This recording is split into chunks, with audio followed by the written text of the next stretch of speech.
하고 최상목이 인기 애니였던 라바의 주인공들을 닮았다라고 하는 이제 패러디가 있더라고요. 그래서 나는 라바가 어떻게 생겼길래 한독수를 닮았다 그랬나? 라고 했는데 나는 그 싱크로율에 깜짝 놀래버렸어요. 예?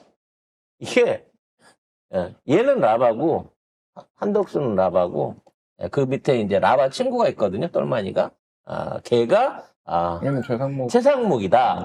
근데 닮았어. 희한하게. 최상목 어디 있지? 야, 이거를 알고 이 캐릭터를 만든 걸까요? 근데 전 진짜 한덕수, 여러분 한덕수 말하는 거 혹시 보셨어요? 특히 그 장경태 의원하고 국회에서 장경태 의원이 막 얘기하는데 아닙니다! 그렇지 않습니다! 하는 거 보셨어요? 저 그거 보면서 저쪽은 왜 말도 제대로 못해라는 생각을 했거든요. 그 영상을 꼭 찾아보세요. 여러분 진짜 이 할배 이상한 할배예요. 그래서 이 사람은 지금 이제 권한대행으로서 선거 지휘하고 가급적이면 아무것도 안 하는 상태에서 새 대통령 뽑힐 때까지 얌전히 있어야 되거든요.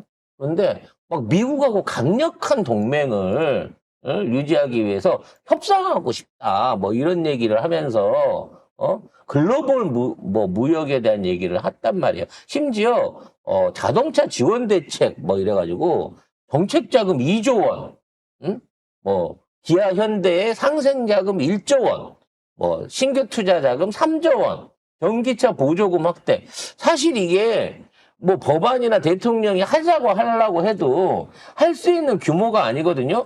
얘도 무슨 뻥칸지 순식간에 6조 원을 자동차 산업에 투자하겠다. 이런 개소리를 막 던지고 있는 거야.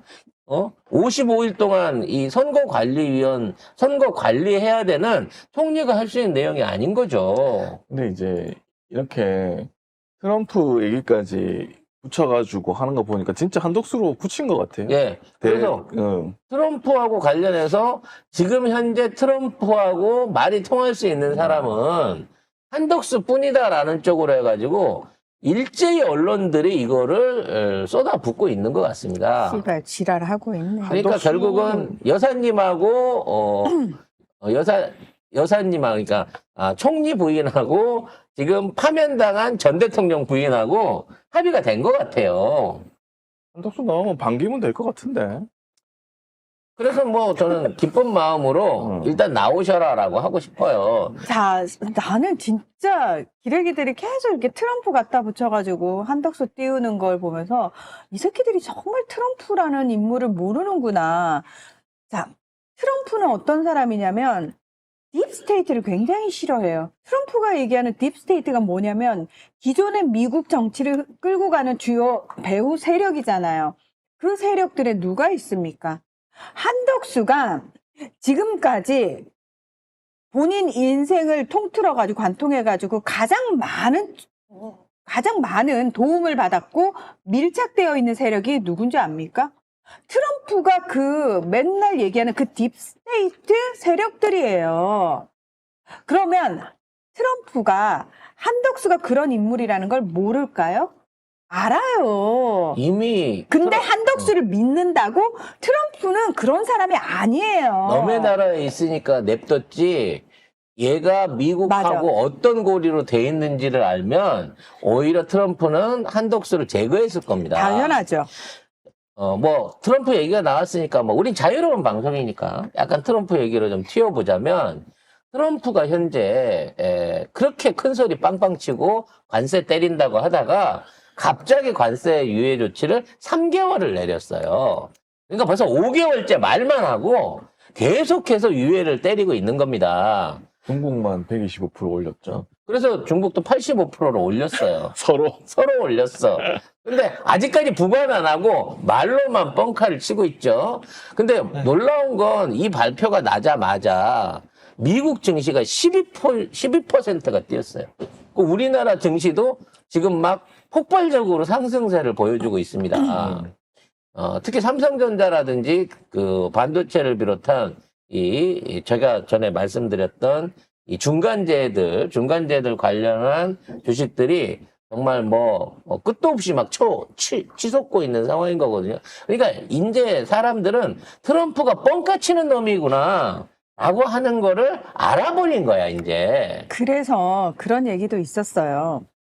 트럼프가 계속 상호 관세에 대해서 예외는 없을 거고 바로 할 거고라는 얘기를 계속 할 때에도 많은 나라들이 눈치를 보고 있는 거야. 왜? 저 새끼 말 바꿀 것 같은데 우리가 선제적으로 가가지고 뭔가를 해놓게 되면은 우리만 피박 쓰는 거 아니야? 라는 생각에 다 눈치 보고 있었어요. 그래서 야 그냥 우리는 너랑 거래 안 할래. 미국이랑 4년 동안 경제적으로 끊고 살자.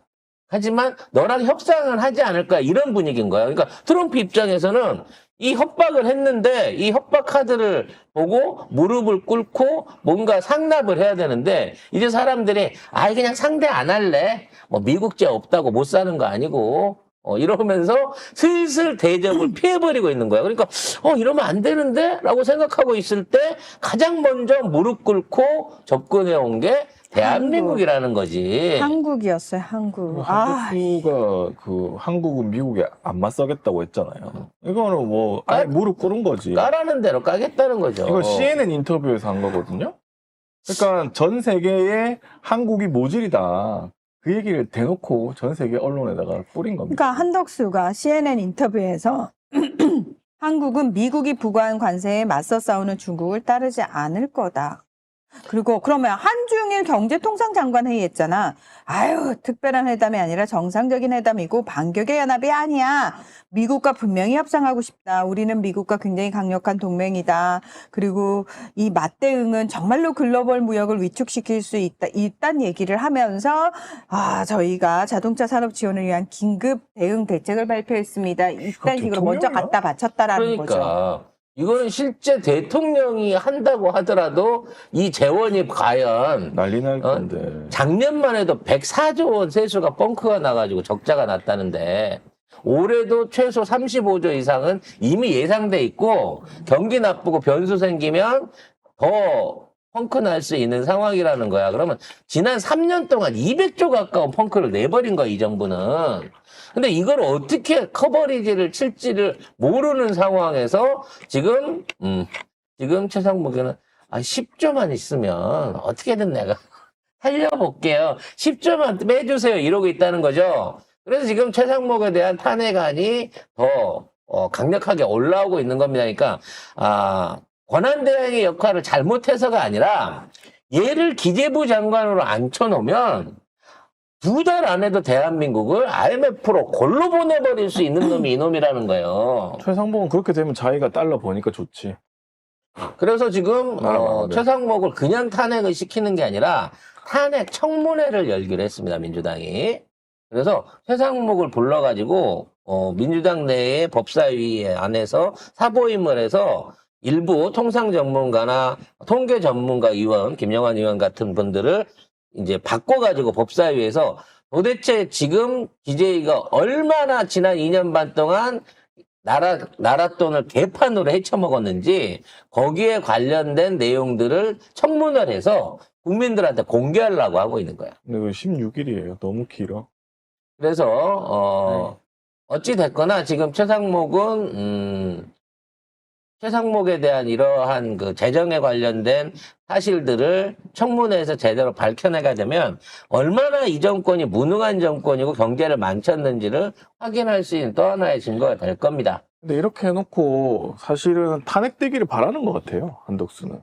오히려 이렇게 막 아예 뭐 이완규나 이런 거 법제처장 임명하는 거 보면 막 나가고 막 이런 거 보면 탄핵되면 그럼 나는 탄핵 피해자니까 나는 피해자로서 다시 대선 나가겠다. 그렇죠. 그런 것 같아. 왜냐하면 탄핵 심판이 나지 않은 상황이기 때문에 자기가 탄핵돼서 이게 이제 헌법재판소에 계류돼 있는 상황에서 사퇴를 하고 탄핵 여부에 관계없이 대선에 출마하겠다라고 생각을 하고 있는 것 같고 지금 저쪽 안에서도 이 18잠룡을 다 뒤져봐도 지지율이 나오고 뭔가 지금 있는 상황을 엎어질 수 있는 사람이 없기 때문에 아무도 못 나가요. 한덕수로 가자라고 하는 얘기가 나오고 있는 것 같습니다. 무슨 말이세요? 김문수인데 섭섭하게. 그 문수 오빠도 나이로 보나 경력으로 보나 이 애봉이 아빠한테는 밀리기 때문에 뭐 일단 인상이 국민 캐릭터 라바를 닮았기 때문에 에이씨. 네, 어떻게 해서 어디 국민 캐릭터인가요? 어느 나라? 우리 라바가 지난 한 10년 넘었을걸요? 그래서 전 세계에 알려진 아주 유명한 캐릭터가 됐거든요. 이게 한독수를 닮았다고 생각을 하니까 줬던 애정도 다 떨어지긴 하는데 짜증나. 아무튼 이 짜증나는 상황 속에서 저들이 단기간에 거머쥘 수 있는 카드가 이제 키워서 잡아먹을 수 있는 상황이 아니기 때문에 근데 예전에 반기문 봤잖아. 모질이 짓해가지고 웃음꼴만 당하다가 결국은. 그래서 사람들이 다 하는 한덕수가 나오면 딱 두 가지만 물어보면 돼요. 요즘 팥값 얼마죠? 택시 기본요금 얼마죠? 뭐 이런 거. 그 다음에 요양원엔 반드시 보내봐야 되지. 그때 이제 수녀님이 턱받이를 일부러 그렇게 해줬다는 얘기도 있긴 했는데 아무튼 대선 행보에 들어가면 이 라바도 엄청나게 외계인이었다는 게 드러나게 될 겁니다. 나올 것 같아. 지금 이 언론들이 지금 뭐 하는 거 보면은 뭐 조중동이 지금 싹 다 밀고 있어. 엄청나게 한덕수에 대한 기사량을 풀어내고 있고 이거 나온다고 댓글 봐야 부대들이 리트윗을 하고 있기 때문에 이재명보다도 훨씬 많은 기사들이 현재 도배를 하고 있습니다. SNS 포털 안에서는. 그렇기 때문에 진짜. 사실상 한덕수로 어느 정도 정리가 된 것 같아요. 자, 아무튼 한덕수를 빨리 탄핵을 시켜야 된다. 민주당 더 이상 미적미적거리면 안 된다라고 하는 얘기들이 많이 있습니다. 왜냐하면 이게 단순하게 뭐 이원구 법제처장 그거는 뭐 불가할 것으로 보여지지만 그 짓만 할 놈이 아니라는 거야. 앞으로 남아있는 동안. 심지어 한덕수가 계엄령 선포도 할 수 있는 거 아니냐라고 하는 질의가 국진당 안에 송석준에 의해서 공식적으로 국회 안에서 언급이 됐어요. 즉, 한덕수가 계엄령 선포할 수 있습니까? 없습니까? 북한이 만일에 쳐들어와가지고 전쟁 사태가 나게 되면 그때는 한덕수 대행도 계엄령 할 수 있는 거 아닙니까? 이렇게 얘기를 하고 있어요. 그래서 이 한덕수를 앞세워가지고 계엄을 한번 해보겠다는 거니? 할 것 같아. 예. 라는 식의 지금 우려가 나오고 있는 겁니다. 그러니까 어차피 죽을 놈, 청명해주거나 뭐 한식해주거나 마찬가지니까, 미리, 한 번 더 잔당들 긁어 모아서 한 번 더 해보자, 뭐, 이런 의미를 갖고 이런 얘기를 하고 있는 것 같아요. 그리고 여기에 중심에 한덕수가 있다는 것 자체가 한덕수로 끝까지 몰아가려고 하는 저쪽의 플랜이 어느 정도 됐다는 반증일 수도 있고요. 그러니까 많은 사람들이 민주당 이러다가 또 역공 받아서 뒤집히는 거 아니냐. 왜 한덕수를 가만히 놔두느냐라고 하고 있는데 내부 소식에 의하면요. 민주당도 그걸 예의주시하고 있다고 합니다. 문제는 지금 있는 상황에서 한덕수의 그만한 힘이 모이느냐. 제2의 내란을 준비하려고 하면 경찰, 검찰, 그리고 언론, 군까지 또 한독수 밑으로 가갖고 일사불란한 조직을 만들어야 되거든. 지난번 거는 지금 특검을 한독수가 못하게 막고 있어가지고 군대 관련한 것 또는 뭐 정보부서나 국정원에 관련한 간자들, 검찰에 연루된 자들을 확인을 못하고 있어요. 계엄수사를. 아직도 상설특검 검사에 대한 추천을 안 하고 있잖아. 공수처 검사도 임명 안 하고 있고. 네. 그렇기 때문에 얘가 다시 또 뭔가를 저지르려고 하면 우리가 못 찾고 있던 잔당들이 움직이는 걸 파악할 수 있다는 거지. 근데 윤석열 장당들은 아직 있으니까. 그래서 그놈들을 움직이는 순간 뿌리채 뽑아버리기 위해서 이미 덫을 쳐놓고 기다리고 있다라고 하는 내부 전원도 있기는 합니다. 왜? 지금 있는 상황에서 다시 계엄을 하려고 하면 노상원 보고보살 같은 나름대로의 군 병력을 운영하고 움직일 수 있는 사람이 있어야 되는 거야. 일사불란하게 계획을 세울 수 있는 놈이. 걔가 지난번에 살아남은 내란 잔당 중에 숨어있는 아직 잔당들일 거거든. 그래서 그 놈이 누구인지 어느 조직이 나오는지 보겠다라는 차원에서 지금은 조금 더 한덕수에 대한 수명을 일부러 민주당에 붙여놓고 있다는 거예요. 날려버리려고 하면 언제든 날려버릴 수 있으니까. 그냥 빨리 날리면 안 되나? 또 너무 날리면 힘들어요. 또 새로운 빌런이 나타날 수 있으니까. 최상복이도 날려야지. 그러니까 예측 가능한 아, 어느 정도 처리가 가능한 한덕수를 상대하는 게 어디서 튀어나올지 모르는 돌발 현상을 맞이하는 것보다는 방어에 유리하다라고 하는 수싸움을 하고 있다라는 얘기가 있습니다. 관련해서 한덕수가 특검을 못하게 하고 있는 몇몇 가지 문제점은, 그러니까 비상계엄 관련해서 수사가 안 되고 있는 항목들이 몇몇 가지가 있는데 요게 뭐인지 확인을 좀 해보고 넘어갈 필요가 있을 것 같습니다.